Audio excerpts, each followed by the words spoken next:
A paz do Senhor, minhas queridas. Eu tô gripada, a garganta tá bastante ruim. Tô assim já tem uns 2, 3 dias, né? Essa noite mal consegui orar de madrugada porque a garganta dói bastante, aí é um mal-estar daqueles. Mas eu tava tomando banho e outro dia eu tava lendo uma palavra que fica lá em Salmo 105 e Deus desceu uma palavra no meu coração com um versículo somente que eu li. E agora eu tava tomando banho e Deus colocou um desejo no meu coração de compartilhar com as irmãs. Então eu vou ler aqui o Salmo 105, eu vou começar lá no 16, que fala assim: chamou a fome sobre a terra, fez mirrar toda a planta do pão, mandou adiante deles um varão que foi vendido por escravos, José, cujos pés apertaram com grilhões e a quem puseram em ferros, até o tempo em que chegou a palavra do Senhor, e provou. Mandou o rei e o fez soltar, o dominador dos povos o soltou. Fê-lo senhor da sua casa e governador de toda a sua fazenda. 22. Para a seu gosto sujeitar os príncipes e instruir os seus anciãos. Então, minhas irmãs, Deus colocou no meu coração a seguinte palavra.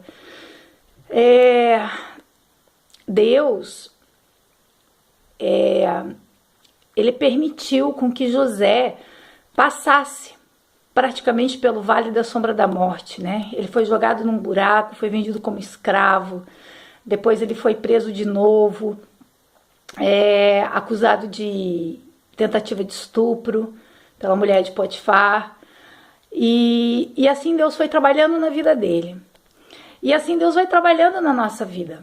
Eu creio que José chegou uma época que ele achou que não tinha mais jeito, porque ele estava lá na prisão, já tinha anos e anos se passado, e ele não tinha perspectiva nenhuma de vida. Para ele tudo tinha acabado. Eu acredito assim que passava na cabeça dele dizendo assim: bom, nunca mais eu vou sair daqui.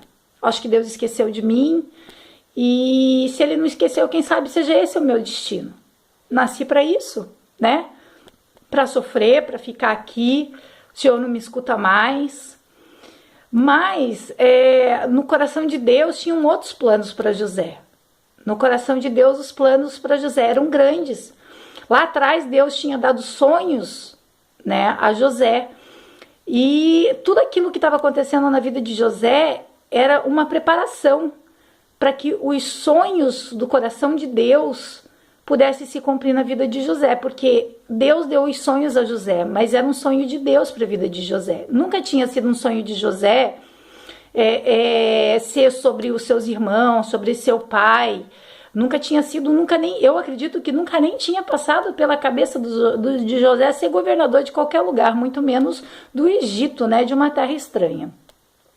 Então eu acredito assim que lá na prisão José não tinha mais perspectiva de vida.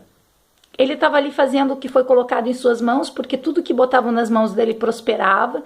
Ele era uma pessoa abençoada, obediente, né? Não só a Deus, mas ele fazia tudo que colocavam nas mãos dele como se estivesse fazendo para Deus. E ali Deus estava trabalhando na vida dele. Até que um dia aprouve a Deus a tirar José dessa prisão e colocar ele acima dos príncipes, né? Como fala aqui na palavra no versículo 22, né? Para a seu gosto, ou seja, o gosto de Deus, sujeitar os seus príncipes e instruir os seus anciãos. Então muitas vezes a gente acha que a nossa vida não vale nada, que a gente está no buraco, que a gente nunca vai dar em nada, que Deus esqueceu da gente. A gente não tem perspectiva. Quantas vezes eu passei por isso? De não ter perspectiva nenhuma de vida. Olhava para um lado, não tinha perspectiva, olhava para o outro. Ou seja, para todos os lados, às vezes que a gente olha, parece que não vai dar em nada, que a gente não vai conseguir nada, e que é aquilo ali, né? E eu acredito que José também passou por isso na prisão. Mais um dia, aprove a Deus e realizar os sonhos dele, de Deus, na vida de José. E ele tirou José sem perspectiva nenhuma de vida, né? um cara sem nada, era um simples preso que tinha virado carcereiro, que estava ajudando, né? Aprove a Deus a colocar ele como governador, acima dos príncipes, né? E como se não bastasse, José é um cara que nunca teve estudo, era um cara que não se formou em economia, era um cara que tudo na vida dele era a direção de Deus. Ele era um cara que o que ele tinha na vida era a experiência dele com Deus, era o deserto e o vale. E ele virou governador porque ele era um bom economista, porque Deus, durante todo esse tempo no deserto e no vale, ensinou ele, né, a cuidar de muitas coisas.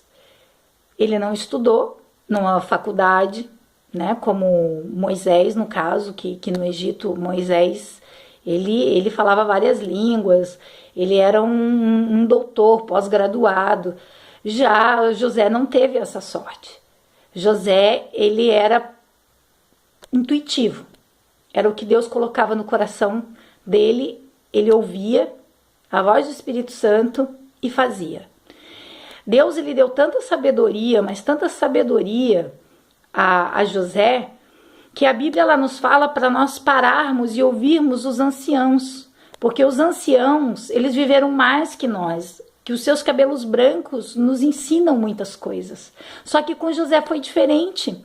Com José, Deus colocou ele acima dos anciãos, porque Deus diz assim que ele estava que os príncipes seriam sujeitos a ele e ele instruiria os anciãos. Seria o contrário.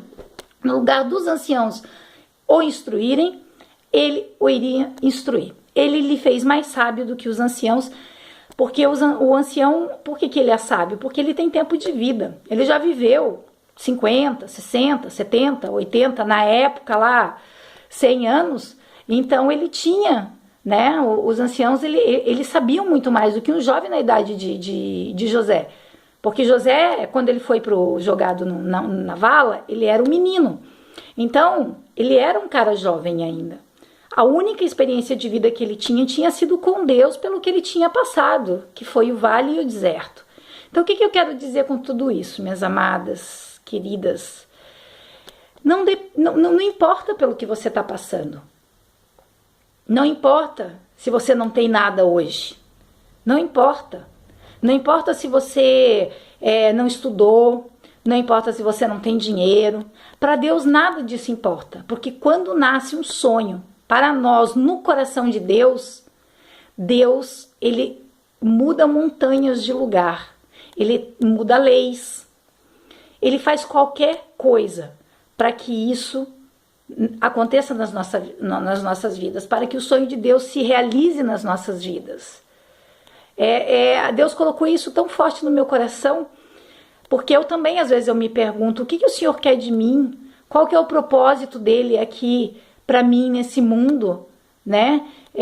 Por que às vezes eu tento, eu caminho e parece que eu não saio do lugar? E aí Deus colocou essa palavra no meu coração, que não importa o que o momento nos vem aparecer, que não importa o que esteja acontecendo agora, que não são as circunstâncias atuais na nossa vida que vão definir o nosso dia de amanhã, não para Deus, né? Claro que hoje nós plantamos uma boa semente e amanhã nós iremos colher essa boa semente. Só que Deus, ele não se importa se a gente não tem dinheiro hoje. Amanhã nós podemos ter, porque Deus transforma as coisas. Deus muda os caminhos. Deus abre os mares para a gente passar. Então, nós temos que olhar para o dia de amanhã com a esperança de coisas grandes na nossa vida. Porque o Senhor, ele tem planos grandes para nós. Nós é que somos pequenininhos e sonhamos pequenininhos. E muitas vezes olhamos para a circunstância do nosso país, olhamos para a circunstância para a crise E a gente não consegue imaginar nada maior do que um monte de crise. Mas para Deus, para os filhos de Deus não tem crise. Para José não teve crise.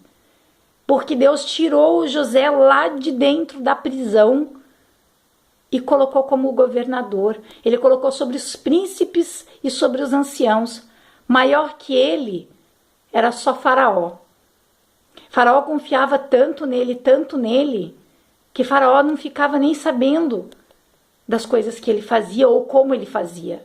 Ele simplesmente queria ver feito e ele confiava em José. Então nós precisamos confiar em Deus. Nós precisamos confiar e descansar no Senhor. Porque Deus não depende das circunstâncias. Deus não depende da crise para mudar a nossa vida. Deus depende do nosso coração, da nossa esperança, da nossa vontade, da nossa fé, da nossa posição diante dele. Então, se nós estamos na posição que o Senhor nos colocou, porque José por nenhum momento murmurou, José por nenhum momento parou e disse assim: Deus, por que eu estou aqui na prisão? Eu não fiz nada para estar aqui, o que eu estou fazendo aqui? José simplesmente aceitou e obedeceu. Ele não murmurou, ele não reclamou, ele não questionou. Então, se nós estamos na posição que o Senhor nos colocou, não vamos murmurar nem reclamar, vamos simplesmente crer, esperar e confiar no agir de Deus. Ok, irmãs? Que Deus dê uma noite abençoada a todas vocês. Derrame toda sorte de bênção sobre a vida das vossas famílias. Tá bom? Deus abençoe, em nome do Senhor Jesus.